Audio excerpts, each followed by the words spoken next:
Hello again, Dr. P here with a supplemental video to the last two videos regarding real numbers. So a couple things occurred to me that are worth clarifying and expanding on. One is when I was talking about those convergent-ish type sequences, I kind of shortcutted to the now we can say their defined point a little before I should have. Namely, it's only after we've associated all of the infinitely many sequences that, you know, are infinitely close to each other that we can actually say now we have real numbers. So it's a little bit in a slightly different order. Yeah.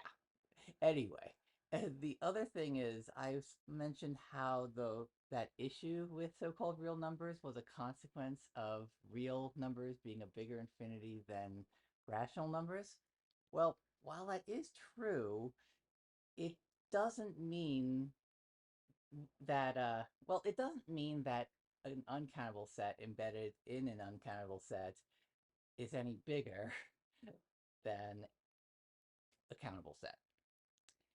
Let me expand on that. So remember I mentioned Cantor, the guy who broke any assumption to do with infinities? Well, here's another one. So this thing here is called the Cantor set. And you create it by starting with the interval, real numbers between 0 and 1, and then you remove the middle third, and then you take each of the pieces left, you remove the middle third again, you take all the pieces left and you remove all of their middle thirds, and so forth and so on.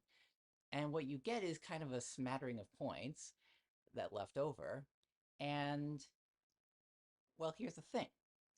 First of all, like, since it's all a left, right, left, right, left, right thing, just like a binary expansion, a couple of 2 videos ago, nope, one. So just like a binary expansion, that means that if you count them in the counting sense of counting infinite numbers, yeah. But if you count them, what you get is the same amount of these numbers as the entire set of real numbers between 0 and 1, because it's just like the binary expansions.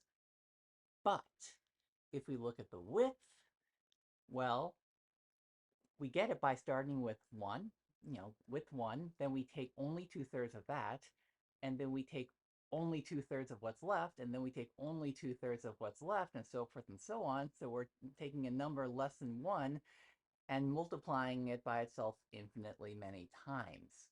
And that just goes away to 0. So in other words, in the sense of counting, this set is just like the real numbers. But in the sense of width, it's dust again, just like the rationals. So a lot of the issues with infinities is because because we're not always talking about the same kinds of sizes in the first place. So there's some stuff there. So anyway, so again, uncountable like R, width 0 like the rationals. And one other weird thing is, in a sense, this is even worse than the rationals because the rationals are actually what's called dense on the real number line. So if you have any rational number, you can take any distance you want, and within that distance, there are infinitely many other rational numbers. Yeah, so it's not so much the case here. So, long story short, always good to cross your T's, dot your I's, and make as few assumptions as possible where infinities are involved because, well, infinities are weird. Anyway, bye now.